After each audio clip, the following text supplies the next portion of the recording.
शिवसेना नेते रामदास कदम हे संतप्त झालेले आहेत। त्यांनी सार्वजनिक बांधकाम मंत्री रवींद्र चव्हाण यांचा राजीनामा घ्यावा अशी थेट मागणीच केलेली आहे।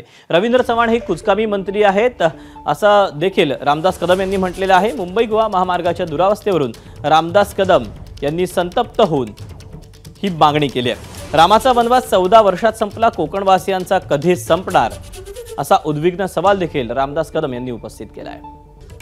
फक्त चमकेगिरी करण्यापेक्षा, शायनिंग मागण्यापेक्षा खऱ्या अर्थानं काम झालं पाहिजे। तिथे अजून अनेक पूल झाले नाहीत, अनेक ब्रिजेस झाले नाहीत। जे एका बाजूला रस्ता आहे त्याच्यामध्ये खड्ड्यामध्ये सगळे रस्ते आहेत, रस्ताच नाही आहे अशी अवस्था आहे। तर नुसती पाहणी नको कशासाठी? खरं तर त्यांचा राजीनामा आमच्या देवेंद्र फडणवीस साहेबांनी घ्यायला पाहिजे। कुचकामी मंत्री आहे, मी डायरेक्ट सांगतोय आज युती असताना देखील, कारण कोकणवासियांचे हाल आम्हाला बघत नाही।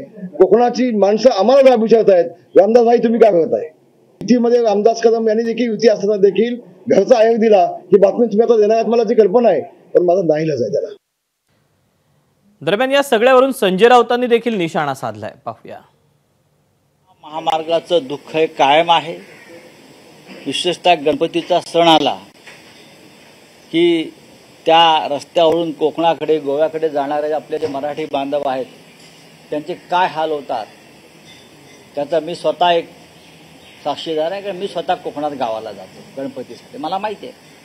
आत्ताच मी घरी चर्चा करत होतो की रस्ते एवढे खराब आहेत, पोचायचं कसं आपण, हे हाल आहेत। सगळा पैसा रस्त्यांच्या खड्ड्यात जातोय ठेकेदाराच्या माध्यमातून आणि या सरकारच्या खिशात जातो, दुसरं काय। एबीपी माझा, उघडा डोळे बघा नीट।